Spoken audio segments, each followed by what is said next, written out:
या study home classes में आपका स्वागत है। ये जो आपको कक्षा 12 के प्रश्न पत्र मिलता है उसमें प्रश्न संख्या 3 आता है जो गद्य पर आधारित प्रश्नोत्तर होता है। इसमें जो 5 प्रश्न देता है, 2 गद्यांश तो आपको देगा और दोनों गद्यांशों में से किसी एक गद्यांश के पाठ को पहचान कर उसके लेखक का नाम और उससे रेखांकित अंशों की व्याख्या और इस पे आधारित 5 प्रश्न देता है। किसी एक ही पैराग्राफ का उत्तर देना होता है, उसे प्रश्न में 2 पैराग्राफ देता है।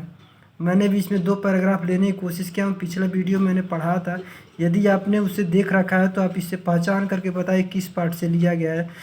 मैं पूरे गद्यांश पर आधारित पाठ जितने भी 8 अध्याय दिया है सिलेबस में, उस पूरे जो 8 अध्याय को 8 वीडियो में बता दिया हूँ। मात्र 5 से 10 मिनट की वीडियो होगी जिसमें टोटल प्रश्न आपको मिल सकता है। ये 10 नंबर का प्रश्न होता है, तो इस तरह से पूरे जो है आपको 100 में 100 नंबर का प्रश्न पढ़ा दूंगा। इजी तरीके से बताया हूँ ताकि आसानी से आप जो है पूर्णांक में पूर्णांक नंबर पा सकते हैं।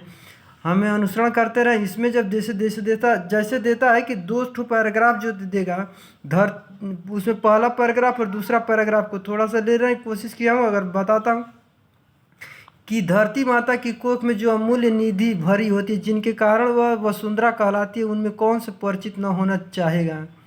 लाखों करोड़ों वर्षों से अनेक प्रकार की धातुओं को पृथ्वी के गर्भ में पोषण मिला है। दिन रात बहने वाली नदियों ने पहाड़ों को पीस पीस कर अंकगणितीय प्रकार से मिट्टियों से पृथ्वी के देह को सजाया। हमें भावी का आर्थिक अभ्युदय के लिए इन सब की जांच पड़ताल अत्यंत आवश्यक होती है। पृथ्वी की गोद में जन्म लेने वाले जड़ पत्थर कुशल शिल्पियों से संवारे जाने वाले अत्यंत सौंदर्य के प्रतीक बन जाते हैं।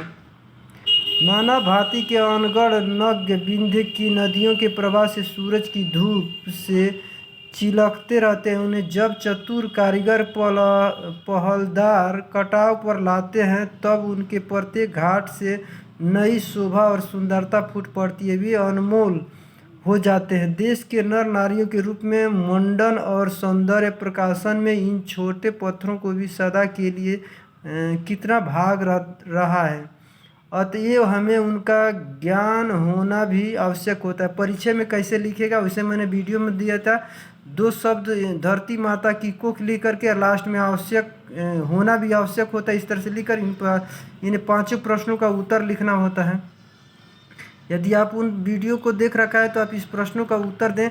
इसमें जो 5 प्रश्न होता है तो पहला जो है इसमें पाठ का नाम और उसके लेखक का नाम पहचानना होता है।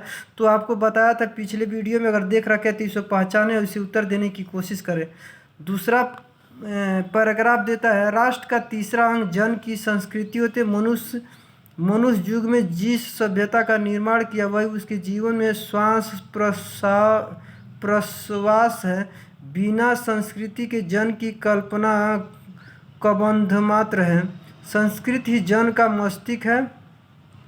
संस्कृत के विकास और अभ्युदय के द्वारा ही राष्ट्र की वृद्धि संभव है। राष्ट्र के समग्र रूप से भूमि और जन के साथ साथ जन की संस्कृति के भी महत्वपूर्ण स्थान होता है। यदि भूमि और जन अपनी संस्कृति से विरहित कर दिए जाए तो राष्ट्र का लोप समझना चाहिए। जीवन के बिटप का पुष्प संस्कृत होता है। संस्कृत के सौंदर्य और सौरभ में ही राष्ट्रीय जन के जीवन का सौंदर्य और जस अंतर्निहित है। ज्ञान और कर्म दोनों के पारस्परिक प्रकाश की संज्ञा संस्कृत से होती है। इसमें जो है आपको 5 प्रश्न देता है जो 10 नंबर का होता है, मैंने बताया था। इसमें जो है आप ये 5 प्रश्नों का उपयुक्त गद्यांश के पाठ और लेखक का नाम लिखिए, रेखांकित अंशों की व्याख्या कीजिए। जो आपने हाई स्कूल में किया उसी की तरह से इसमें भी कर देना। राष्ट्र के समग्र रूप में भूमि और जन के साथ साथ कितना महत्वपूर्ण स्थान है ऊपर लिखा हुआ, इसी को जो आप उसमें से चुन करके लिख सकते हैं।